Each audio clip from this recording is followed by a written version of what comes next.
अस्सलामुअलैकुम इताऊ मैम नहीं मतम चान थोलखरमनी मिनिट अनि वालेको कनु योगनिप से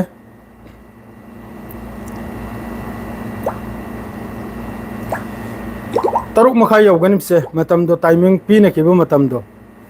अखोई टाइमिंग हमेशा पीने द्राने अदुई मतम दो योगनि ब तरुक मखाई वाली मिनिट अनि वाली दो ngasi खबर से खजितंग गरम होइबे ताई वालेकुम अस्सलाम पाव हाने लौना किसी मयाम का पाव से तब नहीं तुंग मखादा संद्रके करदी पाव थुंगौदो बकोंगाय में यावे नुंगाइती फेसबुक सिदनबु करी हाइरुनी अमल लोइखिनी अम थोलकनी अमल लोइखिनी अम थोलकनी पूरा अजाब बुक हाइदुलु ओइरे सेंग नाइदा नुपी अमना खजितंग हेंजल लकले तुमिन वीडियो मम सेम लेगा चामथो खतोक नदन लोई करे अदु नतबी मथंग मथंग मथंग मथंग थबक से लेतबगुमनने यामना साथीने चौखतबगी वालेकुम अस्सलाम आसिफ सबीर शेख वालेकुम अस्सलाम एमडी अजीज बुया वालेकुम अस्सलाम मोहम्मद रियाजुद्दीन साजल ले साक साजल लेगे इन थोकले इसे फोटो हम फक्तंग वहल काइन तौबदु बेरा थांगलकन आइने कीबम यावरे मी आगे फोटो आई ये मुना कोई उरे दो ना बेरा थांगला कंदरे दिखंग देखो अदुमपु अंगांग द सामगी मथक तो ओइरे वालेकुम अस्सलाम हेंजांग दी आसिफ खुलब ख याखोय हेंजांग जी दी एल अलोब दुनी मयाम खंगी दुनी द खपसा हाइब दो सिद सऊदी अरब ता खपसा फाहम रूबा मंदी असिम गैसे मिंगनी सोमगी खपसा सवैया सवैया दी याखोय गी खपसा सवैया दी सवैया सिने तोंगालमनी खपसा सिने तोंगालमनी खपसा सिनेबु याखोय गी चाक का थोंजनबदो एल दो अदुबु खपसा हाइरे सवैया सिनेबु याखोय गी एल अलोबदो एल कब लोबे नुंगारी अद्रेदी पाव नुंगाई बिले पाव सो दुम हाइजरके अद्रेदी फाम हारसिनेबु अखोय गी एल सि मपाक ओइन तौरगा सुम सपलेगने अखोय गी कोयलादा मैतालदा मुलहलबदो अदुनी सिदा अयामबद चटनरसी सवैया चटनै माद्रेदी खपसा सि यामना खर वालेको अदुम खपसा हाइरे सवैया सिबु खंगिब्रने सवैया सिबु अदुम खपसा हाइराबा दो खपसा सिगी ममिंग से मयामना खंगददननी खपसा हाइरसे तोंगालनी मयामना अदुम दुकान दु चले खपसा पे दो लाले खपसा से याकोय गी चाक के एल दुगो थोंजन्नबा अदु खपसा हाइ जुरबियान हाइना कर लाई जुरबियान सिनबु चाक ने एल ने आलू ने सिनबु यमन की चिंजाक ने जुरबियान से अदरेदी अरब की नबु सवैया फाहम मंदी असी मखैसे अरब के चिंजाक ने मंदी से अयामबददी कुवेत अहोमदा ओमान अहोमदा असोमदन यामन ngam चाव न अखोय की लेबाक से हंदोक लेगा मनदुदा सा से मतुम लंजल करेगा भोजन अदुगा मामायदु पूरा कुपचल लेगा मुलहल लेगा दुगा सारनी गजा की पावसी असाइजोइन हायरममी हौजिक आइबु ईरान की पाव ने ईरान सिदा अमेरिका ना अचौब पॉलिटिक्स अम सानखरे ईरान की हौजिक की ममिंग सी कनम हाय और हेक्ट कावे दुई मिंगदो असिदा कम तौरे आइबदा आर्मेनिया का अजरबैजान का असिगु मफम कॉरिडोर हम खक लय हौजिक मफम सिदा केवकासा साइ मारे सिकुम्ब कॉरिडोर अमा मखोयगी यूरोप का थंगनबदा असिगी मफम सिदा हौजिक आर्मेनिया का अजरबैजान का से यानल अमेरिका ना असिने मरम ओरगे ईरान से बु माइके मरी दगी नेटो देश मखैने कइने अमेरिका ने कइने कोइजल लेगा चाउन ईरान सिगी मथकता ईरान की सुप्रीम लीडर की तरफ ते वार्निंग थाखरे सिकुम्ब थौदोक थोलकनि बो ओरगसु सिकुम्ब थौदोक से थोलक तारगदी ईरान नार से सिनी अखोय तनते मांगदु रासिया गेसु नुकसान होइनि सिनी हारिसे अदु ईरान नाहरिम सिनी रासिया न मतेंग तौगे तौरोय तो उसिगी मफम जिरे हेंजलक तारगदी ईरान न अदुगी मुतुर जवाब पिनि सिनी ईरान की सुप्रीम लीडर की तरफ तेगने सी पाव से मादरे दी गजा की दी ताऊ गजा की दुआ मखारे कांदे गजा से पूरा समतल होइखरे पूरा चपमा नखरे गजा से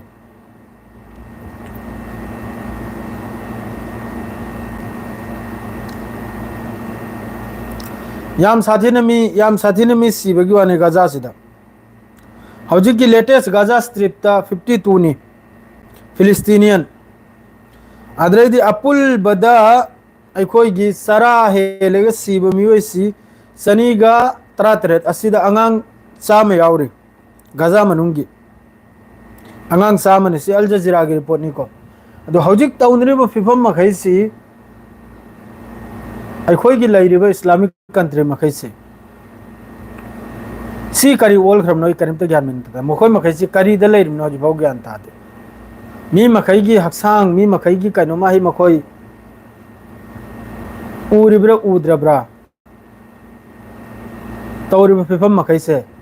खंगिब्रा खंगद्रब्रा असिसो अंगक पामने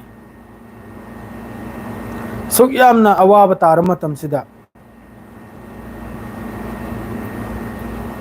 वा मंगांग लोय वा म कनम तौरो याना रशिया यूक्रेन की पावताय रशिया यूक्रेन की पावताय करी की तारो दौरी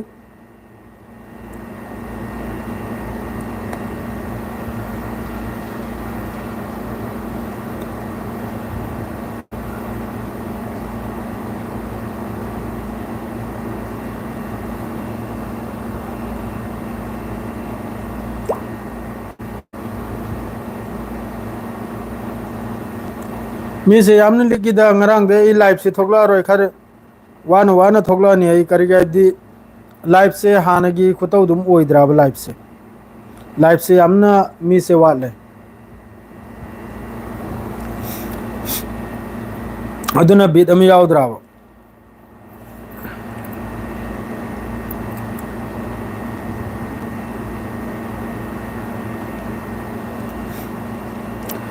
हौजिक रशिया अमसुंग यूक्रेन की वार से नुमित लिसिंगम गसनी ग हुमफु हुमथोय सुरे हौजिक फाउद मखोय की लान तौनरे से असिदा मखोय न हर सिना करिनाबदा रशिया की फोर्स की तरफ तगी बास अमसुंग यूक्रेन की खेरसियोन रीजन दा मियोय अनि अद्रैदे अशोक बनबु मियोय तरातरुक हौजिक की अपडेट नि से मियोय तरातरुक सी यूक्रेन की ऑफिशियल दगी थोगलक पाउनी को रशिया फोर्स की तरफ तगी ड्रोन अटैक तौबदा बास अम खक्ता यूक्रेन की केर्सियोन रीजन हर सिदा मियोय अनि लेटेस्ट न्यूज़ ने हौजिक के मियोय अनि म सिरे अद्रैदे मियोय तरातरुक अमा याम साथिन सोकपय वाने माद्रैदे अमक का सिदनबु अतोप अटैक अमदनबु अखोई की ड्रोन कुंथ्रा तरुक सिजु केर्सियोन रीजन सिदा इराय नुमिसु थांगज नुमिसु असिदनबु मियोय अमसीबा माद्रेदी मियोय हुममा सोकपा रशिया गिनिसी रशिया से हजु फाव लाक्चरिसी पुतिन सिने यामने हेले रशिया से लाक्चरिसे रशिया ने यूक्रेन से लाक्चरिसे पुतिन सिने यामने कन्ना हजु कि मोगी कीप मोगी कैपिटल अद्रेदी खेरसियोन असिने सिंबासी मखैसी लोइना अखोगी कीप सिगी माइके मरी द लेबा कनुंगांगतना सी मथक्तनी हजु रशिया की तरफ तगी ड्रोन से अमक थाजल बिदा अदुई मथक्ता हजु मखोइने ईरान दगी लौब शहीद 136 ड्रोन दम होगी लोकल मेकानिज्म लोकल खुजु खुलाइना आरो हेन अपग्रेड तौखरे असai ड्रोन से अदुई मथक्ता ममांगै दे जो ईरान की तरफ तै सारंबदो अदुना खर वजन सुलुंबा अद्रेदी खर सु चाउबा अद्रे ममल सु तांगबा अदुना हौजिक रशिया की तरफ तै 90% मखोई की लोकल खुलाई मखैना लोकल खुजु खुलाई इंजिन वगैरह माद्रेदी मखोई की एक्सप्लोसिव वगैरह मखोई की नाकल की मखोई की ब्लेड तो वगैरह एनी हाउ अदु मखैदु लोइना हापचन पोसी होंगल करे यांगल करे अदुना ने हौजिक ईरान न हारिसे मखोई की मतुंगदा चाकू न थिलम में सिनी रशिया न धोखा तरुम में सिनी मखोई न हौजिक इल्जाम लगाय बिसु चुम्मी करेगा दि मोंगैदा ईरान न रशिया दा शहीद 136 ड्रोन से पीबे मतुंगदा रशिया से माई पाक फंगिमनी यूक्रेन की अगेंस्ट अदुई मवांगदा मखोई मानक से लान थेंग से चप मानरिम नाबा असाई की शहीद ड्रोन से ईरान न सप्लाई तौबा होरकपदगी अफम अफमदा रशिया से माई पाक पसंगम किमनाबा अदुगी मतुंगदा रशिया से लोबसिंग से सिंखिदना मसागी द फैक्ट्री थमखरे फैक्ट्री साखरे मसागी लोकल इंजिन हापखरे लोकल लोइना पोचै लोइना असुबी अदुगी मतुंगदा हजि योलसु 90% मागी देशतगी असाईगी पोचै से सारमनी न मसाना योल बताय हजि अतै कंट्री दि योलसु ममांगदना बुसीगी ड्रोन से बस ईरान खक्तन योलमनी रशिया दो इगरा ते ते दो इगरा हौजिक्ति रशिया ना इंडिया दसु योलकपे अमम दसु योलकपे अदुना ईरान की इकोनॉमी ईरान दे हौजिक मयाम हम हौजिक मयाम खंगिदने माय मथक्ता दुनिया की तारीफ मखै टैक्स मखै लगाइदना अमेरिका थमिना दो अदुई मथक्ता हौजिक वालेकुम अस्सलाम सीरिया हौजिक तुमिना लेरी सीरिया करीम तो वाहिद कलाम थोलकते आ लेबनान दा इजराइल की तरफ तगी अटैक तवी असिदा मियोय मसीबगी मियोय दुसु मखोगी स्टेटमेंट दायरे सिनबु हिजबुल्लाह के मीने आए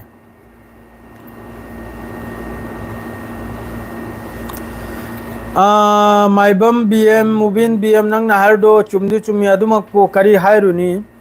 हंदक ईरान सिदी पूरा मखोगी दुनिदो सिया कंट्री नि मयाम खंगी दुनी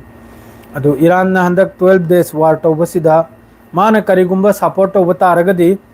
इजिप्ट ती खाव पाइबनी इजिप्ट की वारी सोयरके इजिप्ट की वारी मयाम ले इजिप्ट ती खाव पाइबनी अचौबो खाव पाइबनी मा अलेम बसाबा हायरे अलेम बसाबा अदुनी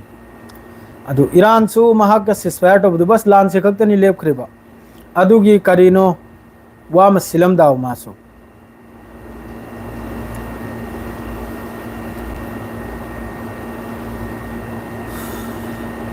यामना कुइरे अदुमक पुंगरांग हलता फोंगदोरे 90% मंगोंदगी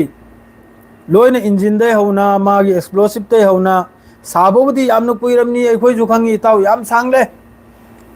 रशिया की तरफ तगी मासीगी कानून से लौथोरे इसे सही ड्रोन से मखोयना साधना सीजन से हौजिक अदुना ते हौजिक 90% फावबो मागी कंट्री दगी इंपोर्ट एक्सपोर्ट तौब तारगदी ईरान ना कनादनो योलुगदौरसे अदुई मथक्तसु ममलसु होंगलबा अदुई मथक्त पोतु सारो पिक्चहलबा सीजन अपसु नुंगाय हलबा अदुई बतारदी ईरान ना सारे पोतु योलरो याबा रशिया ने योल बताराव पोत से रशिया ने फंग बताराबा दु साबोदी खुलाई लोइमक्सु इंडिया नसु रशिया गा ओइनरेगा मयाम मा एखोय हौजिकी ईरान गे एखोय हाइपरसोनिक मिसाइल कराई लोइना रशिया गा सानरिमनि ब्रह्मा साइब्रा माद्रे S-400 हाइब्रा असनी चिंग मयाम मोहयगी टेक्निकल मोहयगी पोत मखैसे लोइना लौथोक लौजिन तौन अदुरसु सिगी मतंग सिदा हौजिक फाव द 12 डेज वार तौनखिब्रसु रशिया की तरफ ते बस कंडेम खक्तनी अदुगा रशिया गा यूक्रेन गा तौन मतमददी ईरान ना चोंथोक्तना ममांग ओइदना अमेरिका की अगेंस्ट यूक्रेन की अगेंस्ट लेपलेगा खुचु खुलाई भाव पीखरिम रशिया की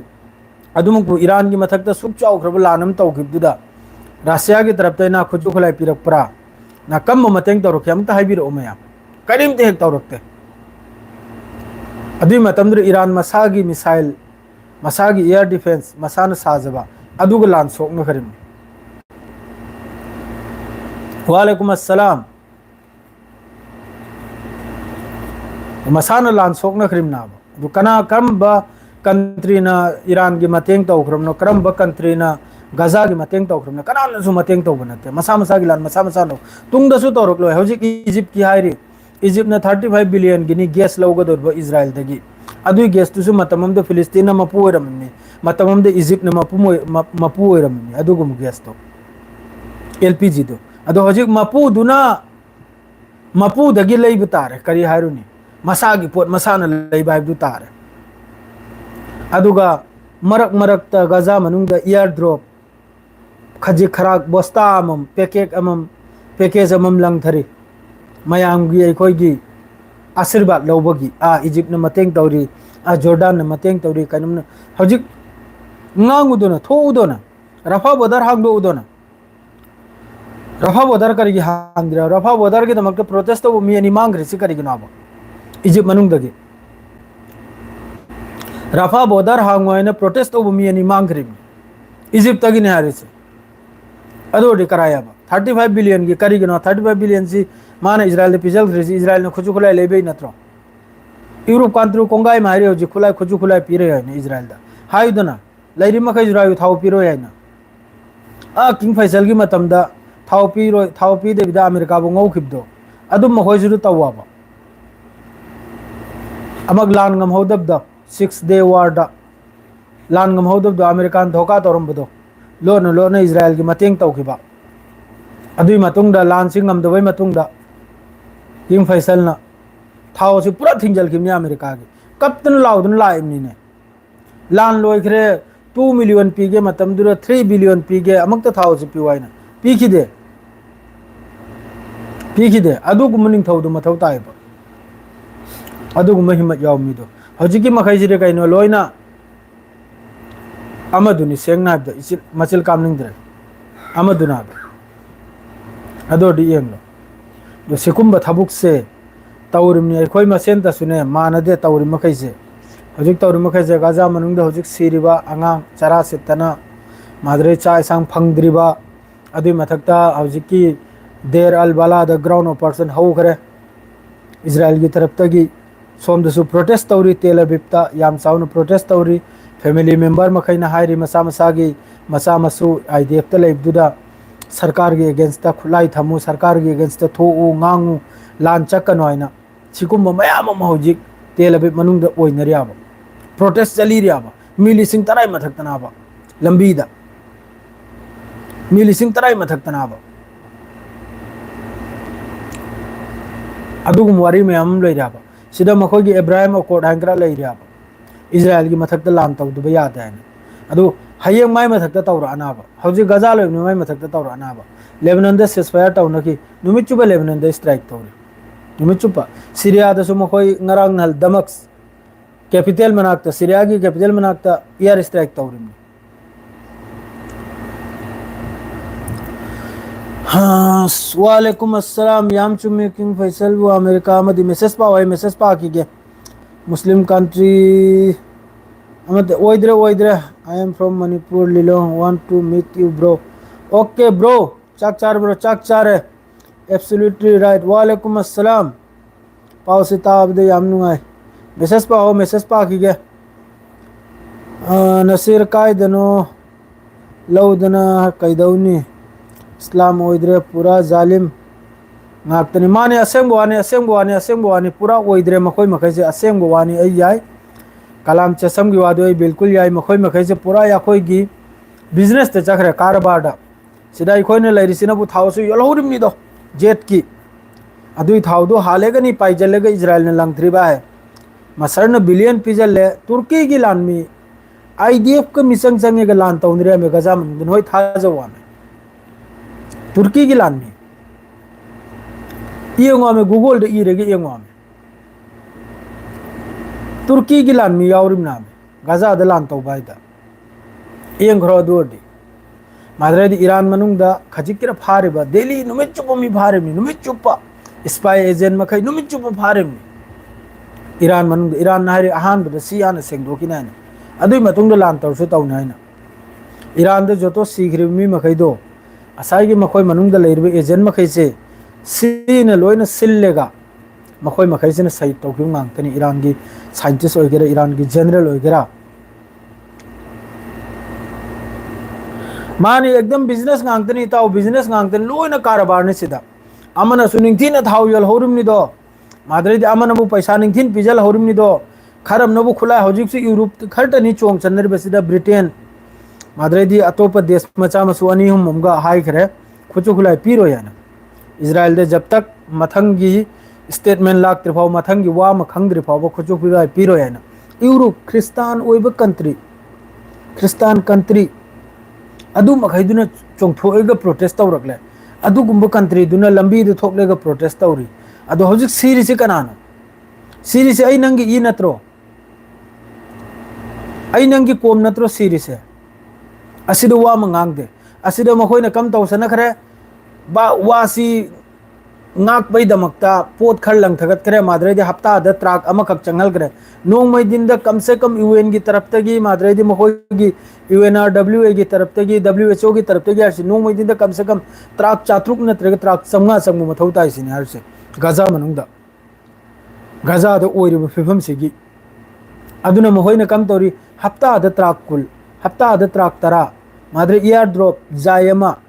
अदुगा पेपर सिद अदुम त फोंदो खरिमनि असाय अतोप वालो खलेसे लोलक्तना बायना राशियासु खाव पाइबनि तावसिंग राशियासु अचोब खाव पाइबनि खांगिब्राने इंडिया ना राशिया दे थाव लोयाना अमेरिका ना 50% नि टैक्स लगाइरिबा डायरेक्ट इंडिया ना राशिया दे थाव लोयाने लगाइरिबनि अदुगसु अखोई देश है स्टेटमेंट पीब ngam डोनाल्ड ट्रम्प ना हायरी पाकिस्तान का लान तौल सेसफायर सुमानने है जेट फाइटर लो थप सुमानने है अदुगी सुवा म पीदे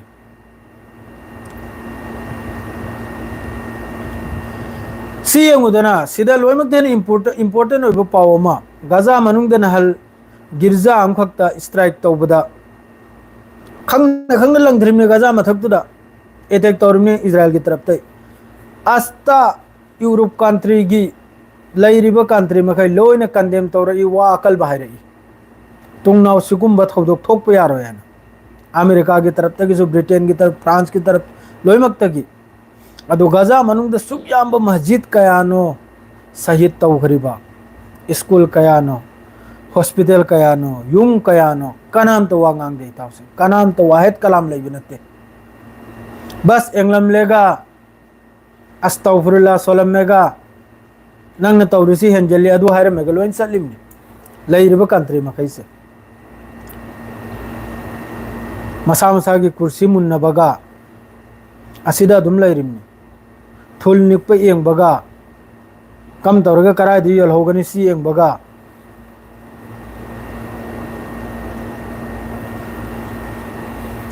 चंग देने त्राक दु चंग देने चंग देने मचिन थीरिमनि ने मखोयने न्यूज ता हायरिदो मचिन थीरिमनि ने त्राक सामरे त्राक अहुम खक चंगहल्लिने एयर ड्रॉप जॉर्डन की तरफ ते यूए की तरफ ते खर खर पब्लिक मैम से शांति तौबैद मक्ताने लंगथरीने अदु खक्तनीने हौजिक ngarang हौख्रिबनु मितुरे Italy France German America Tel Aviv असिने चिंगडो लोइमक्ता Italy the मी चात्रुक मी चामरे की मथक फारिमनि प्रो फिलिस्तीनी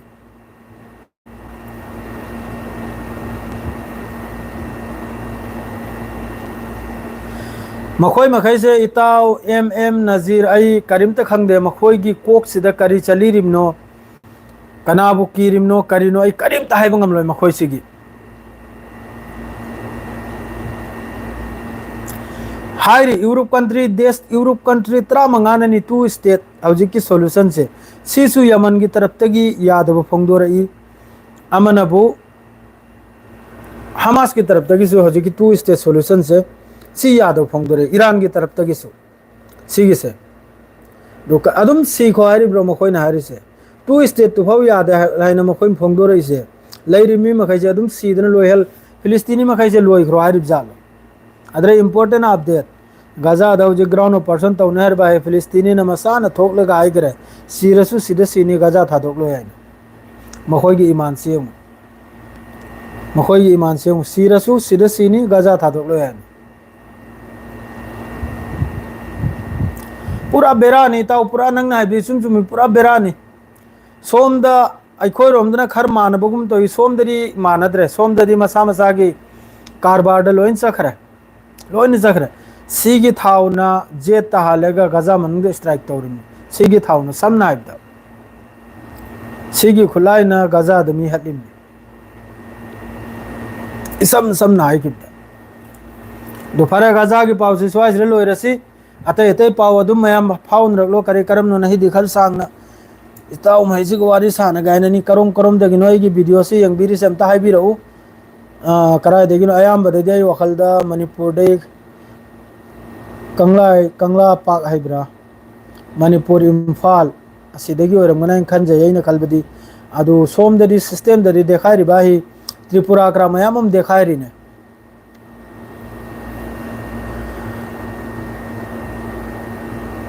पाव फाउन रगलो अया की सेंचुरी थोलक्तरे मादरेदी जेतुर ठोकलक्तरे मादरेदी अबू याम फजन सपोर्ट तो विरंब इसनुपी मा अखोय रोंगी अदुसु थोलक्तरे मयामम थोलक्तरे मी से इम्फाल दगिनी है एमडी रियाजुद्दीन इम्फाल से कोई भी लाकनी हंदक इंशाअल्लाह आईदी थौबाल दगी मणिपुर हंदक कोई भी लाकनी मयाम लाइबिरमो उनसी इंशाअल्लाह लिलोंग दसु लोय मक दसु जाकनी अखोय गिसु सागै ना तैलै मयाम मणिपुर दुदा करा दिन से हफ्ता लै हफ्ता हाइब्रा करी हाय अदुदा लै मरी मतांग ए खंगद वनब्रा ने थौबाल मोचिंग खंगद वनब्रो थौबाल मोइचिन माद्रेदी क्वाक कैथेल माद्रेदी मयांग कनो हदो मयांग ताबी हाइब्रा करी हाय माद्रेदी खोंगनांग मखोंग अद्रेदी इमा कैथेल अद्रेदी थौबाल मोइचिंग लेरे लिलोंग लेरे हप्ता लेरे कंगले पाक लेरे मयामुंग खंगी करी खंगलोय दौरी है वेस्ट माद्रेदी अहमदन उखरुल हैंकरा करी करनो लेरिदो मयामुम लेरिदो मयांग कैथेल मयांग इम्फाल ने काकचिंग कोक्ता इस लोइन खंगी करी खंगलोय दौरी खंगद भन्न ब्रो लागदरनी हंदक इंशाअल्लाह मयाम लेबिरमु इताउ फोन तौरकले मा उदमा रही लाइव थोइसे अदु हजु फाउगिदी इताउ सिंग सी खक्तनी अइना हाइजे बाबु गजाय दमुक्त मयाम दुआ तौबिउ अदुगा कनागुंबा चंदा फंदा ने लासु तौबिरुनु मखाय सिकिदेउनु पिबिरुनु हजु फाउबा करीम तो क्लियर ओइद्री गजागी हजु फाउ करीम तो क्लियर ओइद्री हजु मखोइन हयेंग 7 अक्टूबर फाउनी मखोइन मतम पिरिसे अदुगी मनुंग द मखोइन गजा सी पूरा टेक ओवर तौबै वानी इजराइल की तरफ तगी अदुई मतुंग द करी पाउ ओइरकपनो नसी हयेंग चिदा नसी सु इवेंट की मखोइ चाउरो मीटिंग अम फम्मी अदुई पाउ पाद्री पावे मतुंग द करीगुंबा ngarang सोइन नुदांग अपडेट अम लाकपद अदुम पिजरम बनी मयाम द करीगुंबा अपडेट अचौबला देनी सोइदमकी पिरकनी अदु सी हारग ngasi gi swaisira adum loijalasi yam sangale kande live sangbasisu mi saunoi asida adum loijraga salam alaikum good night mayam fazan layu sigaktani